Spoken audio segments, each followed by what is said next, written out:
कभी कभी जीवन की सबसे साधारण चीजें, जैसे एक जोड़ी चप्पल, किसी के लिए सबसे बड़ा सपना बन जाती हैं। यह कहानी है एक ऐसी ही मासूम बच्ची की जिसका सपना था स्कूल जाना, पढ़ाई करना और अपने माँ बाप के लिए एक सम्मान भरा जीवन देना। उत्तर प्रदेश के एक छोटे से गांव ललितपुर में रहती थी आरती। सिर्फ 9 साल की थी, पर उसकी आंखों में एक ऐसी गहराई थी जो बड़े बड़े इंसानों में नहीं होती। घर में बस 3 लोग, आरती, उसकी मां कौशल्या और उसके पिता रघुवीर। रघुवीर एक दिहाड़ी मजदूर थे। रोज सुबह खेतों में मजदूरी करने जाते और जो कुछ भी कमाते उससे घर का चूल्हा जलता। आरती की मां काफी समय से बीमार थीं। कमजोरी, खांसी और बुखार ने उन्हें बिस्तर से बांध दिया था। आरती का बचपन खेलने कूदने में नहीं, बल्कि मां की सेवा और घर के छोटे बड़े कामों में बीत रहा था। गांव के कोने में एक छोटा सा प्राइमरी स्कूल था। रोज सुबह आरती स्कूल के पास आकर खड़ी हो जाती। स्कूल ड्रेस पहनी बच्चियों को देखकर उसकी आंखें भर आतीं।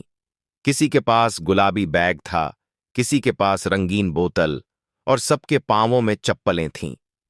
वो नंगे पांव खड़ी रहती, धूल में सनी एड़ियां और कांटों से कटे तलवे उसके सपनों की कीमत थे। एक दिन मास्टर जी ने पूछा, क्यों नहीं आती स्कूल बच्ची? आरती ने कहा, चप्पल नहीं है मास्टर जी, न किताबें न बस्ता, पर पढ़ना बहुत है। मास्टर जी का दिल कांप उठा, लेकिन वो सिर्फ एक शिक्षक थे, भगवान नहीं। रात को जब रघुवीर काम से लौटे तो उनके हाथ में एक पुराना सा जूता था। आरती की आंखें चमक उठीं। बाबा, ये मेरे लिए है? पिता ने सिर झुका लिया। नहीं बिटिया, मेरे लिए है। तेरे लिए अभी कुछ नहीं ला सका, अगली बार जरूर। आरती मुस्कुराई। बाबा, आप चिंता मत करो, जब मैं बड़ी हो जाऊंगी तो आपको नई चप्पल दिलाऊंगी और मां के लिए दवा भी। आप मुझे बस स्कूल भेज दो। उस रात पहली बार रघुवीर की आंखों से आंसू गिरे थे। अगले ही दिन रघुवीर ने आरती को खुद स्कूल छोड़ने का फैसला किया। फटे पुराने कपड़े, नंगे पांव और एक फटा हुआ थैला, लेकिन दिल में था सपनों का समुंदर। स्कूल पहुंचते ही बाकी बच्चे उसे देखकर हंसे।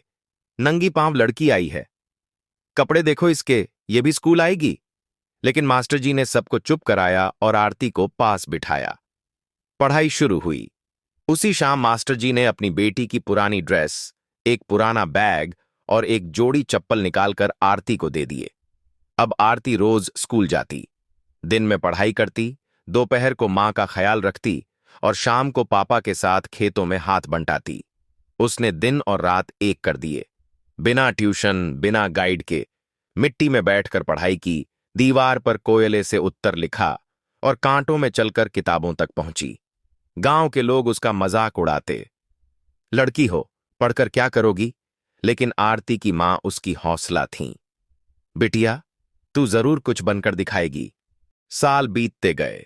आरती ने 10वीं में टॉप किया, फिर 12वीं में जिले में पहला स्थान। बीए की पढ़ाई भी उसने सरकारी स्कॉलरशिप से की। गांव में सभी बोले, ये तो बड़े घर वालों के लिए होता है, लेकिन आरती ने तो बचपन में वादा किया था, बाबा को चप्पल दिलाऊंगी। वो दिल्ली गई, कोचिंग ली और दिन रात मेहनत की।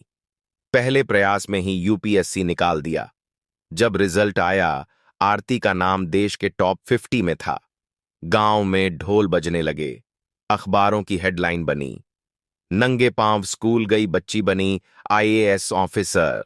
अगले हफ्ते आरती जब पहली बार अफसर की ड्रेस में गांव लौटी तो स्कूल के सामने उसके नाम की पट्टी लगाई गई, आरती देवी राजकीय बालिका विद्यालय। उसने सबसे पहले पिता को नई चमचमाती बाता की चप्पल पहनाई और मां को दिल्ली के अस्पताल में इलाज के लिए ले गई। गांव के हर आदमी की आंखें नम थीं। वो बच्ची जिसे सबने अनदेखा किया था, आज पूरे गांव का मान बन चुकी थी। जब किसी पत्रकार ने पूछा, आपने इतनी ऊंचाई पाई, सबसे बड़ी खुशी क्या मिली? आरती ने मुस्कुराकर कहा, जब मैंने अपने बाबा के पैर में चप्पल पहनाई, उस दिन लगा अब मैं वाकई में बड़ी हो गई। कभी किसी को उसकी गरीबी से मत मापो, कभी मत सोचो कि छोटी लड़की कुछ नहीं कर सकती, और सबसे बढ़कर सपनों को पंख दो, चाहे हालात कितने भी कठिन क्यों ना हो। यह कहानी आपको कैसी लगी? कमेंट में बताएं। ऐसी ही कहानियों के लिए हमारे चैनल को सब्सक्राइब करें। धन्यवाद।